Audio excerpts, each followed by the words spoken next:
आप सभी साधकों को प्रणाम। आप में से बहुत सारे साधक हैं जो मेरे पास आकर ध्यान सीखना चाहते हैं। आप में से बहुत सारे साधक हैं जो ऑनलाइन सेशन में ध्यान सीखने का आग्रह कर रहे हैं, किंतु काफी लंबे समय से ऑनलाइन और ऑफलाइन जो सेशन है वो बंद हैं, जिनकी पुनः शुरुआत करना अभी संभव नहीं है। किंतु आप साधकों के बार बार अनुरोध करने के बाद मैंने सोचा कि इसका कोई समाधान निकलना चाहिए, जिसके तहत मैं आप साधकों के लिए आज का ये जो वीडियो है लेके आया हूं। यह वीडियो अपने आप में ध्यान का पूरा कोर्स है, जो कि आप साधकों के लिए निशुल्क उपलब्ध है। इस वीडियो में मैंने स्वयं बैठकर आपको ध्यान अभ्यास करवाने का प्रयास किया है और साथ ही में प्रशिक्षण देने के उद्देश्य से वीडियो में वॉइस एडिट भी की है, जिससे कि आप साधकों को सही प्रकार से प्रशिक्षण मिल सके। इस वीडियो में बताए हुए बैठने के तरीके को आप साधक एकाग्रता पूर्वक अच्छे से देखिएगा। आपकी बैठक के अनुसार मैंने कहां पर क्या बारीकियां बताई हैं, आप साधक अच्छे से सुनिएगा, जिससे कि गलती की कोई संभावना ना रहे। आप साधक ध्यान अभ्यास के समय कभी भी किसी भी स्थान में इस वीडियो को लगाकर ध्यान का अभ्यास कर सकते हैं। आपको लगेगा जैसे मैं आपके पास में बैठ के ध्यान सिखा रहा हूं और आपको गाइड कर रहा हूं। आप साधक आलथी पालथी, सिद्धासन अथवा पद्मासन आदि किसी भी आसन में बैठ जाइए। बस इतना ध्यान रखिएगा कि ध्यान अभ्यास के लिए आप उसी आसन का चुनाव करें जिसमें आप लंबे समय तक बिना खिंचाव तनाव के बैठ सकें। अगर आपको सिद्धासन अथवा पद्मासन में से किसी आसन में बैठ के ध्यान का अभ्यास करना हो, तो पहले आप ध्यान अभ्यास से अलग उस आसन का 1.5 से 2 महीने अभ्यास कीजिए।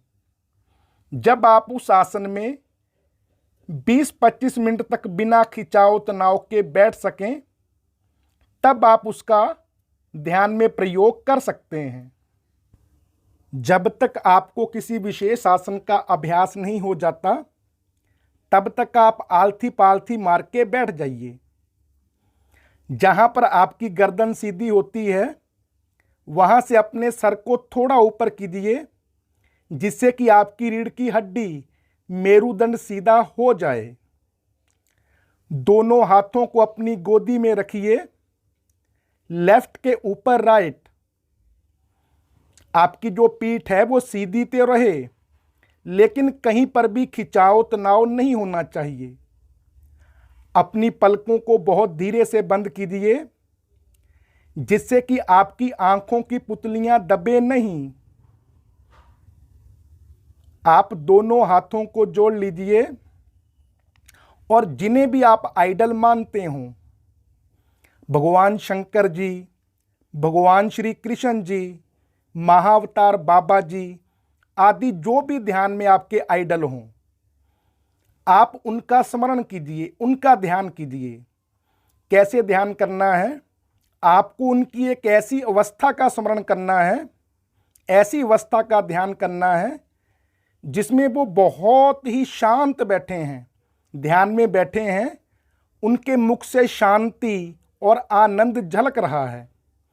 आपने देखा होगा कि हमको जो भगवान की तस्वीरें होती हैं ना, आकृतियां होती हैं, वो बड़ी आकर्षित करती हैं, क्योंकि उनके चेहरे पे बड़ा तेज होता है, बहुत ही शांति होती है और बहुत आनंद होता है उनके चेहरे पे।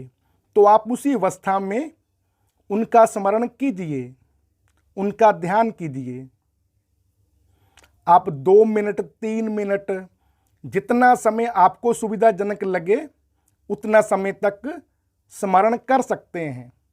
वैसे 2 से 3 मिनट कम से कम करना चाहिए, जिससे कि आप उनके वो शांति वाले, वो आनंद वाले जो भाव हैं उन्हें धारण कर सकें। क्योंकि आप जैसा सोचते हैं, जैसा देखते हैं, वैसा ही महसूस करते हैं और वैसे ही बन जाते हैं। आप उनकी शांति, उनके आनंद को महसूस कीजिए, उनकी गहराई को महसूस कीजिए। इससे आपके भीतर वैसा बनने की इच्छा, भावना प्रबल होगी। इसे धारणा कहते हैं। एक साधक की धारणा बहुत अधिक प्रबल हो सकती है, उसके भाव विकारों पे प्रभाव डाल सकती है। इसीलिए आपको कभी भी दिखावे के तौर पे ध्यान अभ्यास करते समय महागुरुओं को प्रणाम नहीं करना है। आपको उनके भाव को फील करना है, उनकी स्थिति को फील करना है, जिससे कि आपके भीतर में वैसी भावना उत्पन्न हो, वैसी स्थिति उत्पन्न हो। वैसे भी आप जब भी किन्हीं महापुरुष की वैसी फोटो देखते हैं, वैसी तस्वीर देखते हैं, जब वो ध्यान में बैठे होते हैं, तो आपके भीतर में वैसे ही जो आनंद और शांति है वो उमड़ आती है। पुनः दोनों हाथों को अपनी गोदी में रख लीजिए और ध्यान वाली स्थिति में बैठ जाइए। पीठ को सीधा रखिए, लेकिन पीठ को अकड़ाना नहीं है। पीठ को ढीला रखने का अर्थ होता है रिलैक्स होके बैठना। जब आप शरीर को अकड़ा के बैठेंगे तो आपके शरीर में तनाव रहेगा और आपका जो ध्यान है वो बार बार उसी तनाव पे जाएगा। इसलिए पीठ को ढीला छोड़ दीजिए। आपको शुरुआत में ही बताया था कि जहां पर आपकी गर्दन सीधी होती है, वहां से अपने सर को 1.5 से 2 इंच लगभग 10 डिग्री ऊपर कर लीजिए। इससे स्वतः ही आपकी पीठ का बैलेंस बन जाएगा। इससे आवश्यकता अनुसार जो आपकी पीठ है वो सीधी भी रहेगी और अभ्यास करते समय झुकेगी नहीं, क्योंकि सर से धड़ को बैलेंस किया जाता है। आपको किसी भी देवी देवता का ध्यान नहीं करना है, ना ही आज्ञा चक्र, सहस्त्रार चक्र अथवा मूलाधार चक्र, किसी भी चक्र पे ध्यान लगाना है। आपको कहीं पर भी ध्यान केंद्रित नहीं करना है। आपको धीरे से आंखों की पलकें बंद करनी है। आपकी आंखों की पुतलियां जहां ठहर जाएं उन्हें वहीं रहने दीजिए। आप जबरदस्ती से अपने आप से उनको ऊपर नीचे करने का प्रयास नहीं कीजिएगा, क्योंकि पुतलियों के ऊपर नीचे करने से आपका ध्यान किसी चक्र पे केंद्रित नहीं हो जाएगा। आजकल ब्रह्म में बहुत सारी वीडियो आ गई हैं YouTube पर, जिसमें कि गलत तरीके से ध्यान सिखाया जाता है। आपको वैसा नहीं करना है। वैसे भी आपको क्या पता कि वो चक्कर कहाँ है। आंखें नीची कर लेने से क्या वो जो आपका ध्यान है वो मूलाधार पे चला जाएगा, अथवा मध्य में रखने से क्या वो स्वादिष्ठान चक्र पे चला जाएगा, अथवा नाह चक्र पे चला जाएगा, या फिर ऊपर करने से क्या वो आज्ञा चक्र अथवा सहस्त्रार चक्र पे चला जाएगा। ऐसा कुछ नहीं है, ये भ्रम है। और ऊपर से आप पूरे का पूरा ध्यान कल्पना में ही करते रहेंगे। इसका अर्थ है आप अपने आप को शांत नहीं कर पाएंगे जब तक आपका शरीर शांत नहीं हो जाता। जब तक आपका मन शांत नहीं हो जाता, आप ठहर नहीं जाते, आपके विचारों में गैप नहीं आ जाता, आपको भीतर प्रवेश करने का मार्ग नहीं मिलेगा। आप इन चक्रों के चक्र में मत पड़िए, इससे आपको कोई लाभ नहीं होगा। भले ही आप वर्षों वर्ष ध्यान का अभ्यास करते रहिए। आप में से बहुत साधक जो हैं वो मेरे से पूछते रहते हैं, मेरे को मेल करते हैं कि क्या हम देवी देवता का किसी विशेष का ध्यान कर लें।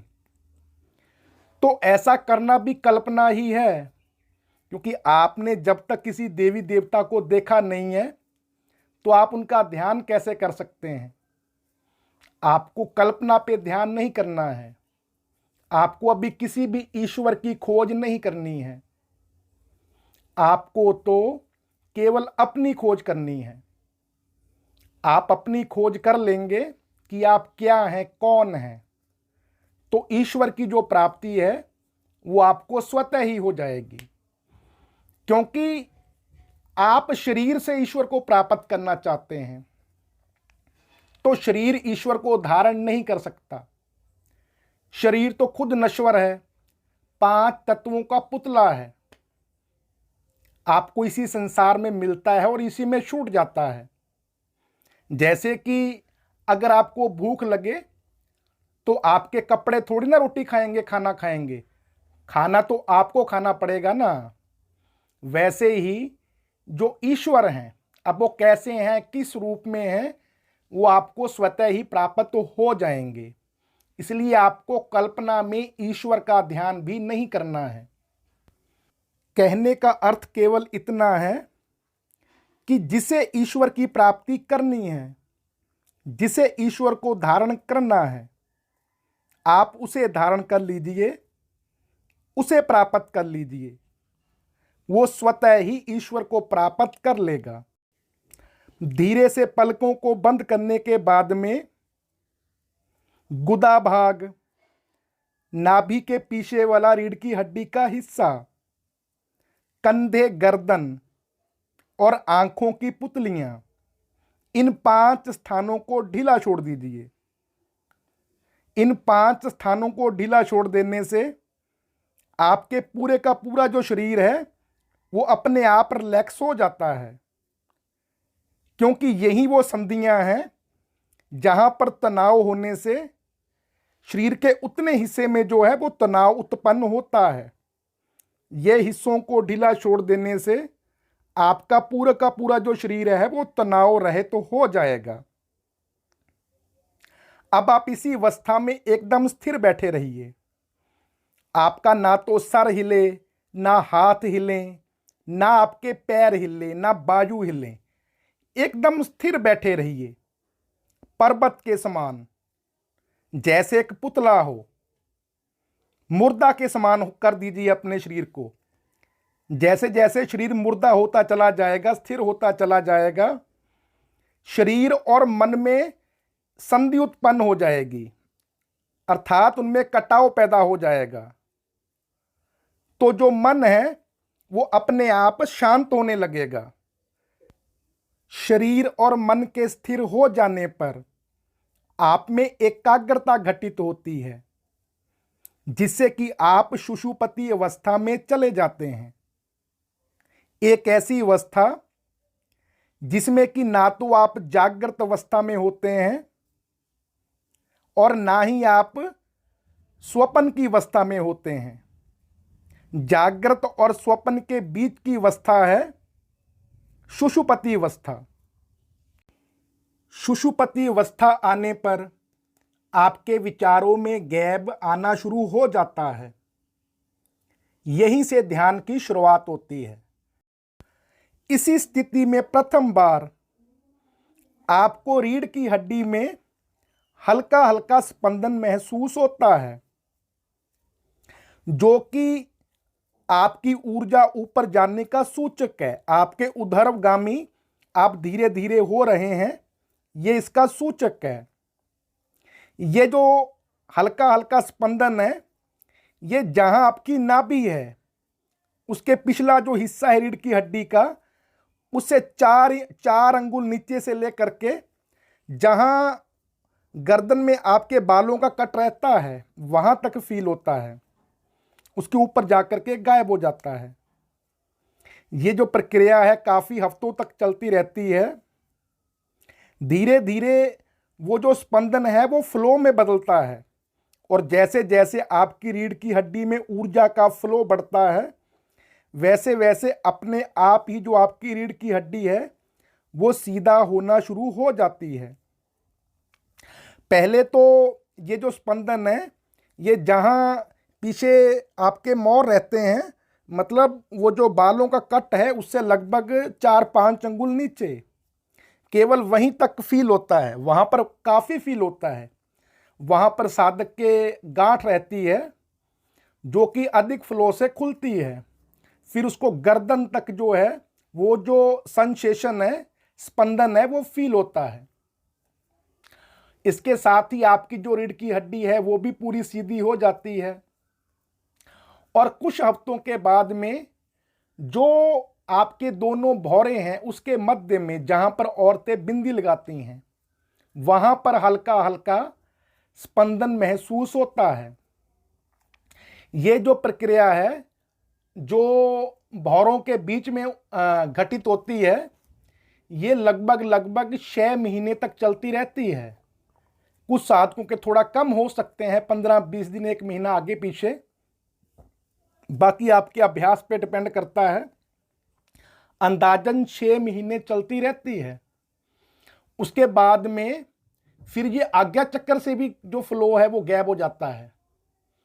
उसके बाद में सीधा आपके सर के ऊपरी हिस्से में ये थोड़ा थोड़ा जो स्पंदन है ये फील होना शुरू होता है।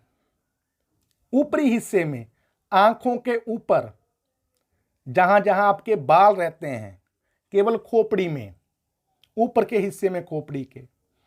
उसके बाद में ये प्रक्रिया भी काफी दिनों तक चलती रहती है।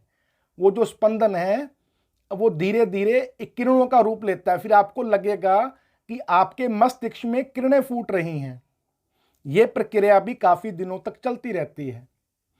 उसके बाद में धीरे धीरे ये जो स्पंदन है, ये जो किरणें थी हल्की हल्की जो आपको फील हो रही थी, बहुत अच्छी आनंद के रूप में फील होती हैं, और आपका जो पूरा शरीर है वो जकड़ जाता है। आप कह दो कि आप चाह करके भी अपने किसी भी हाथ को, अपने अंग को हिला नहीं सकते। आपका पूरे का पूरा शरीर खिंच जाता है और आपका जो शरीर है वो पर्वत के समान भारी हो जाता है। फिर वो जो हल्की हल्की किरणें थी वो धीरे धीरे बहुत तेज फ्लो का रूप धारण कर लेती हैं। आपको लगेगा जैसे कि आपका मस्तिष्क एक प्रकार का वैक्यूम बन गया हो, जैसे कि आपके सर से आपका सर नीचे से वैक्यूम की तरह कुछ खींच रहा हो, ऐसे वो ऊर्जा को खींचता है। उस समय एक प्रकार का ऊर्जा का आपके भीतर में पूरे का पूरा खंभा बन जाता है। उस समय में साधक की जो अवस्था होती है वो बहुत उच्च होती है। साधक ध्यान की बहुत ही अच्छी अवस्था में होता है। यहीं से समाधि की शुरुआत होती है। सो मैंने आप साधकों को समझाने का प्रयास किया कि ध्यान एक प्रक्रिया है, क्योंकि ये जो मैंने आपको सुनाई ये एक प्रक्रिया ही है। सो वो आपके भीतर के वातावरण, आपके अभ्यास के अनुसार ही घटित होगी। अगर आप जबरदस्ती अभ्यास प्रयास करेंगे अथवा अटपटी मनमानी विधियों से अभ्यास करेंगे तो वो प्रक्रिया घटित नहीं होगी।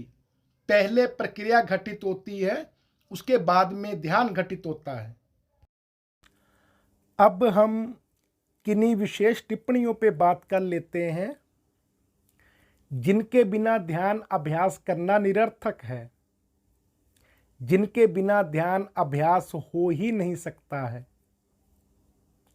ध्यान का पहला नियम है बैठक, जो ध्यान की नींव है, ध्यान का मूल आधार है। इसलिए आपको सबसे पहले बैठक को समझना चाहिए। कि किन नियमों का पालन करके कैसे बैठा जाता है। वैसे तो मैंने आपको शुरुआत में ही बता दिया कि कैसे बैठा जाता है, लेकिन फिर भी उसमें कुछ नियम हैं जिनका जानना आपके लिए आवश्यक है। आप उनको भूल ना जाएं, इसलिए रिपीट कर रहा हूं। जैसे कि एक आसन में बैठना जो कि आपके लिए सहज भी हो और जिसमें कि आपका जो शरीर है वो आप अपना बैलेंस बना करके सही प्रकार से बैठ भी जाए। आपकी जो पीठ है वो सीधी तो रहे, लेकिन अकड़ी हुई नहीं होनी चाहिए। आपकी पीठ में कहीं पर भी किसी भी प्रकार का कोई भी खिंचाव तनाव ना हो। आपकी जो गर्दन है वो जहां पर सीधी होती है वहां से 1.5 से 2 इंच ऊपर कर लीजिए, अर्थात 10 डिग्री, जिससे कि आपकी जो पीठ है उसका बैलेंस बना रहे। आपकी जो आंखों की पलकें हैं उन्हें बहुत धीरे से बंद कीजिए, जिससे कि आपकी आंखों की जो पुतलियां हैं उनमें खिंचाव तनाव ना हो। आपके जो दोनों हाथ हैं उसे गोदी में रखिए, लेफ्ट के ऊपर राइट। ये आपका जो शरीर है उसे बैलेंस करने में सहायता करते हैं। गुदा भाग आपकी नाभि के पीछे वाला रीढ़ की हड्डी का हिस्सा, कंधे, गर्दन और आंखों की पुतलियां, इन 5 स्थानों को ढीला छोड़ के रखिए। ये सब नियमों का पालन करते हुए आप एकाग्रता पूर्वक बैठे रहिए, एकदम स्थिर बैठे रहिए। आपका जो शरीर है वो बिल्कुल भी हिले नहीं, एकदम पर्वत के समान स्थिर बैठिए, जैसे कोई पुतला हो। अपने आप को मुर्दा होने दीजिए, जैसे मुर्दे में कोई भी एक्टिविटी नहीं होती है, ऐसे ही आप अपने शरीर को होने दीजिए। आप में से कुछ साधक हैं जो पूछते हैं कि हम ऐसे बैठ तो जाते हैं, हम भीतर में सोचे क्या, हम भीतर में करें क्या। तो आपके भीतर में जो विचार हैं वो आपको कितना भी प्रभावित करें, आपको उनमें उलझना नहीं है। अगर विचार आ रहे हैं तो आप उन्हें आने दीजिए। शुरुआत में आपको जो विचार हैं वो बहुत अधिक प्रभावित करेंगे, लेकिन आपको प्रभावित नहीं होना है। आप केवल और केवल स्थिर बैठे रहिए और विचारों के प्रति उदासीन रहिए, निमित्त मात्र रहिए। क्योंकि जैसे ही आप विचारों को पकड़ने का, दबाने का अथवा शांत करने का प्रयास करते हैं, विचार उतना ही उग्र रूप धारण कर लेते हैं। उदाहरण के तौर पे, अगर आपके विचार में एक आलू आया और आपने उसे पकड़ने का, दबाने का प्रयास किया, तो वो फिर अपनी प्रक्रिया में शुरू हो जाएगा। वो आलू उबलेगा, उबल करके फिर वो पिसेगा, पिस करके पराठा बनेगा, आप उसको खाएंगे, तो वो जो जितना भी समय है ध्यान का इसी में बीत जाएगा। इससे अच्छा है कि आप उसे गुजर जाने दीजिए, निकल जाने दीजिए। विचारों की एक श्रृंखला होती है, एक कड़ी होती है जो चलती रहती है, लेकिन जैसे जैसे आप में स्थिरता आती है, बढ़ती है, तो उनमें गैप आता है, उनमें क्रैक होता है। तो वो जो विचार हैं अपने आप शांत होना शुरू हो जाते हैं। बस आप वहां पर निमित्त मात्र बने रहिए, ना आप उनसे दोस्ती कीजिए ना दुश्मनी कीजिए। बस ऐसे रहिए कि जैसे आपका उनसे कुछ लेना देना है ही नहीं। ये ठीक है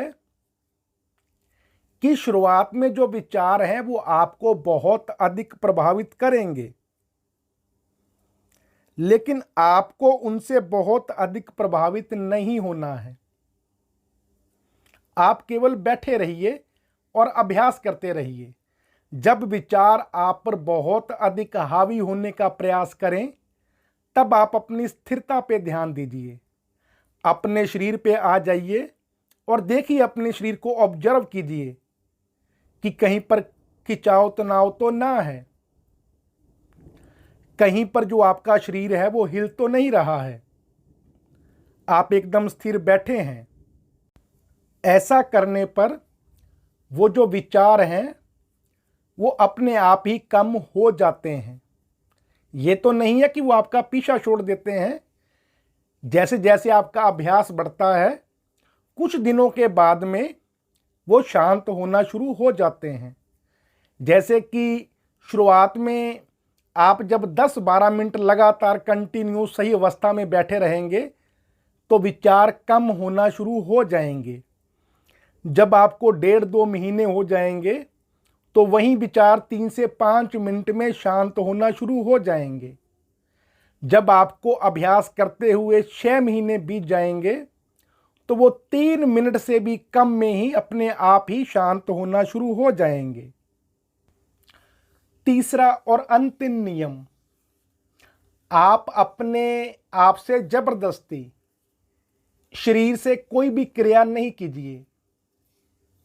जैसे कि आजकल सोशल मीडिया का जमाना है, आपने बहुत सारी वीडियो सोशल मीडिया पर विशेष करके देख रखी होंगी कि कोई कहता है खेचरी मुद्रा लगाइए, कोई कहता है मूल बंद लगाइए, कोई कहता है उड़ियान बंद लगाइए और कोई कहता है जलंधर बंद लगाइए। इनसे ध्यान जल्दी लग जाएगा और सहज हो जाएगा, लेकिन सत्य में ऐसा नहीं है। जब आप ध्यान का अभ्यास करते हैं, आपकी ध्यान की स्थिति के अनुसार शरीर को जिस भी क्रिया की आवश्यकता होती है, शरीर स्वाभाविक रूप से स्वतः ही उस क्रिया को कर लेता है। ये खेचरी मुद्रा, ये जलंधर बंद, मूल बंद, उड़ियान बंद या त्रिबंद साधक के अपने आप लगते हैं। आप इन्हें जबरदस्ती वैसे भी लगा ना सकते हैं। जो भी कहते हैं कि लगाओ, असल में उन्होंने कभी अभ्यास किया ही नहीं है, उन्होंने कभी त्रिबंद लगा के देखा ही नहीं है। और अगर कहीं वो 1-2 वर्ष अभ्यास करके इनको कुछ समय के लिए लगा भी लें तो उनका सारा ध्यान तो उसी पे रहेगा, तो इससे उनको कोई लाभ ना होने वाला है। तो इसलिए आप किसी भी शारीरिक क्रिया के चक्कर में नहीं पड़िए। ये सब शरीर से होने वाली स्वाभाविक क्रियाएं हैं जो ध्यान की विभिन्न स्थितियों में होती हैं। जैसे मैंने बताया कि ऊर्जा का फ्लो बढ़ता है, शरीर जकड़ जाता है, जो मूल बंद है, अश्विनी मुद्रा है, वो सब कुछ अपने आप होने लगता है। तो आप साधक जो हैं वो सब कुछ अपने आप होने दीजिए। चौथा नियम, जब आप ध्यान का अभ्यास कर हटें तो अपने आप को उठने के लिए कुछ समय दीजिए। एकदम से कभी नहीं उठिए। उठने के लिए 5-7 मिनट का अपने शरीर को पुनः साधारण अवस्था में ढलने का समय दीजिए, क्योंकि जो साधक जल्दी जल्दी से बैठते हैं, जल्दी जल्दी उठ जाते हैं, वो गहराई में नहीं होते हैं। क्यों कि अगर आप गहराई में हुए, आपका पहली बात तो आपका शरीर उस अवस्था में होगा कि उसे बाहर निकालने के लिए कुछ समय लगेगा। आपके शरीर में हल्की फुल्की थोड़ी जकड़न रहेगी, जिससे कि मुक्त होने के लिए आपको धीरे धीरे अपनी अंगुलियों को, अपने हाथों पैरों को हिलाना पड़ेगा। उसके बाद डेढ़ मिनट के लिए अपने पैरों को ऊपर नीचे कीजिए। इस अवस्था में भी जो आपका आनंद है वो बना रहेगा। आपका जो मन है वो उठने के लिए तो करेगा ही नहीं, आपको जबरदस्ती अपने आप को उठाना पड़ेगा, बहुत प्रयास करने पड़ेंगे। क्योंकि जब आप पैरों को बदलेंगे तब भी आपका उठने को मन नहीं करेगा। अगर आप 25-30 मिनट तक सही प्रकार से ध्यान का अभ्यास कर लिए तो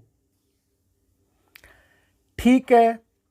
आप सभी साधकों को ये जो वीडियो है इसके माध्यम से ध्यान कैसे करना है और ध्यान के क्या नियम हैं वो अच्छे प्रकार से समझ में आए होंगे।